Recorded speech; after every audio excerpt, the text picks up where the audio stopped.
നമസ്കാരം. നിങ്ങളിൽ എത്ര പേർക്ക് നിങ്ങളിങ്ങനെ സ്റ്റക്കായിട്ട് നിൽക്കുകയാണ് ജീവിതത്തിൽ പല ഏരിയയിലും, പക്ഷേ ഇതിൻ്റെ കാരണം അറിയണം, യഥാർത്ഥ റീസൺ അറിയണമെന്ന് എത്ര പേര് ആഗ്രഹിക്കുന്നുണ്ടെങ്കിൽ ഈ വീഡിയോ മുഴുവനായിട്ടും നിങ്ങൾ കാണുക. നമസ്കാരം, എൻ്റെ പേര് വിഷ്ണു ചക്രപാണി.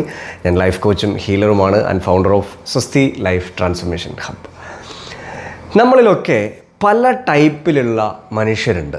ആദ്യം നമ്മൾ ഏത് ടൈപ്പിലുള്ള വ്യക്തിയാണ് എന്നുള്ളത് ഒന്ന് ഐഡൻറ്റിഫൈ ചെയ്യുന്നതിന് വേണ്ടിയിട്ട് ശ്രമിക്കാം. ഒന്നാമത്തെ ടൈപ്പ് എന്ന് പറഞ്ഞു കഴിഞ്ഞാൽ എന്ത് ചെയ്തു കഴിഞ്ഞു കഴിഞ്ഞാലും മറ്റു മനുഷ്യരുടെ അപ്രൂവലിന് വേണ്ടിയിട്ട് കാത്തിരിക്കുന്ന ഒരു കൂട്ടരുണ്ട്. ഒരു കുഞ്ഞ് എന്തെങ്കിലും ഒന്ന് കുക്ക് ചെയ്ത് കഴിഞ്ഞാൽ ആരുടെയെങ്കിലും അപ്രിസിയേഷൻ വേണം. പുതിയൊരു ഡ്രസ്സ് ഇട്ടു അല്ലെങ്കിൽ മേക്കപ്പ് ചെയ്തു. ഇതൊക്കെ ചെയ്യുന്ന സമയത്ത് അപ്പുറത്ത് നിൽക്കുന്ന മനുഷ്യരുടെ അപ്രൂവലിന് വേണ്ടിയിട്ട് അല്ലെങ്കിൽ അവരുടെ ഒരു പ്രശംസ കിട്ടിക്കഴിഞ്ഞ് കഴിഞ്ഞാൽ നമ്മളിപ്പോൾ ഇൻസ്റ്റഗ്രാമിൽ ഒരു ഫോട്ടോ ഇട്ടു, അപ്പോൾ നമുക്ക് എത്ര ലൈക്ക് കിട്ടി, എന്താ ലൈക്ക് കിട്ടാത്ത, എന്താ അവർ ലൈക്ക് ചെയ്യാത്ത, എന്താ അവരെന്നെ ഇഷ്ടപ്പെടാത്ത, അതായത് മറ്റു മനുഷ്യർ എന്നെ ഇഷ്ടപ്പെടണം എന്ന് ഇങ്ങനെ ആഗ്രഹിക്കുകയും എന്തും എക്സ്റ്റേണൽ വാലിഡേഷനെ ആശ്രയിച്ച് നിൽക്കുന്നവരാണ് ഒന്നാമത്തെ ടൈപ്പുള്ള മനുഷ്യർ. ഇത്തരത്തിലുള്ളവരെല്ലായ്പ്പോഴും ഇങ്ങനെ പ്രൂവ് ചെയ്യുന്നതിന് വേണ്ടിയിട്ട് ശ്രമിച്ചുകൊണ്ടിരിക്കും. അതായത് സ്വയം ഞാൻ വാല്യുബിൾ ആണ് എന്ന് പ്രൂവ് ചെയ്യാനായിട്ട് ശ്രമിച്ചുകൊണ്ടിരിക്കും.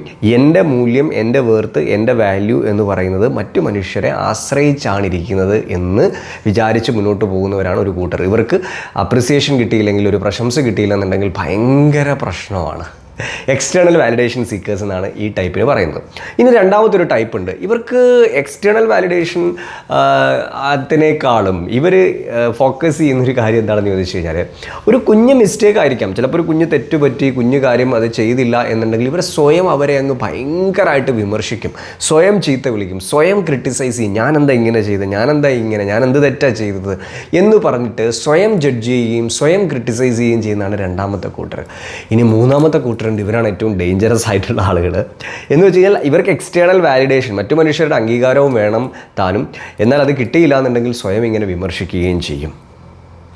ശരിക്കും പറഞ്ഞു കഴിഞ്ഞാൽ നമ്മളുടെ വലിയ ഒരു എനർജിയാണ് ഇങ്ങനെ മറ്റു മനുഷ്യർക്ക് പ്രൂവ് ചെയ്യുമ്പോഴും സ്വയം വിമർശിക്കുമ്പോഴും നമ്മളിൽ നഷ്ടപ്പെട്ടു പോകുന്നത്. പലപ്പോഴും നമ്മളിങ്ങനെ സ്റ്റക്കായി നിൽക്കുന്നതിന് വേണ്ടിയിട്ടുള്ള ഒരു കാരണം എന്താണ് എന്ന് ചോദിച്ചു കഴിഞ്ഞാൽ ഈ എക്സ്റ്റേണൽ വാലിഡേഷൻ സീക്കിങ്ങും, അതായത് മറ്റുള്ളവരുടെ അപ്രൂവൽ തേടി നടക്കുന്നതും സ്വയം വിമർശനവും ഒക്കെ തന്നെയാണ്. എങ്ങനെ ഇതിനകത്ത് നിന്ന് പുറത്ത് കിടക്കുന്നതിന് മുന്നേ ഇത് എന്തുകൊണ്ടാണ് സംഭവിക്കുന്നത് എന്ന് ചോദിച്ചു കഴിഞ്ഞാൽ, നിങ്ങളിതിലെ ഏത് ടൈപ്പ് ഉള്ള വ്യക്തിയാണ് എന്നുണ്ട് എങ്കിലും നമ്മുടെ ഉള്ളിൽ അറിഞ്ഞോ അറിയാതെയോ ഒരു കോർ ബിലീഫ്, ഒരു വിശ്വാസം കയറിയിട്ടുണ്ട്. എന്താണതെന്ന് ചോദിച്ചു കഴിഞ്ഞാൽ, I am not enough, I am not good enough, ഞാൻ അത്ര പോരാ. ഈ വിശ്വാസമുള്ളപ്പോഴാണ് അത് പ്രൂവ് ചെയ്യുന്നതിന് വേണ്ടിയിട്ട് മറ്റു മനുഷ്യരുടെ എക്സ്റ്റേണലായിട്ട് പുറത്തുനിന്നുള്ള ആളുകളുടെ അപ്രൂവൽ നമ്മളിങ്ങനെ തേടുന്നത്. I am not good enough എന്ന് പറയുന്ന ഫീലിംഗ് ഉള്ളത് കൊണ്ടാണ് കുഞ്ഞു കാര്യങ്ങൾക്ക് പോലും നമ്മളിങ്ങനെ നമ്മളെ സ്വയം ശിക്ഷിക്കുന്നത്, സ്വയം പണിഷ് ചെയ്യുന്നത്. എങ്ങനെ നമുക്കിതിനകത്തുനിന്ന് പുറത്ത് കിടക്കാം? ഇത് പുറത്ത് കിടക്കുന്നതിന് വേണ്ടിയുള്ളൊരു സൊല്യൂഷനാണ് self love and self acceptance. Self love എന്ന് പറയുമ്പോൾ പലരും തെറ്റിദ്ധരിക്കും, നമ്മളെന്തിനാണ് നമ്മളെ സ്നേഹിക്കുന്നത്, അതൊരു തരം സെൽഫിഷ്നെസ് അല്ലേ? No, it's not selfishness. Self love എന്ന് പറഞ്ഞു കഴിഞ്ഞാൽ be kind to yourself, നമ്മളോട് കുറേയും കൂടി കരുണ കാണിക്കലാണ് സെൽഫ് ലവ്. നമ്മൾ എന്താണോ, നമ്മൾ ഇന്ന് എവിടെയാണോ അതിനെ പരിപൂർണമായിട്ടും അംഗീകരിക്കലാണ് സെൽഫ് അക്സെപ്റ്റൻസ്. ഇതിനു വേണ്ടിയിട്ട് നിങ്ങൾക്ക് ചെയ്യാൻ പറ്റുന്നൊരു കാര്യം എന്ന് വെച്ച് കഴിഞ്ഞാൽ, നിങ്ങളുടെ വീട്ടിൽ കണ്ണാടി ഉണ്ട് എങ്കിൽ, ഇല്ലാന്നുണ്ടെങ്കിൽ ഇതുപോലൊരു കുഞ്ഞു മിറർ എന്ത് ചെയ്യുക, ഇതുപോലൊരു കുഞ്ഞു മിറർ നമ്മൾ മേടിക്കുക. ഈ മിററിൽ നമ്മളിങ്ങനെ നോക്കി, നമ്മുടെ കണ്ണുകളിൽ നോക്കി, എല്ലാ ദിവസവും എവറി ഡേ നമ്മളോട് പറയണം ഐ ലവ് യു.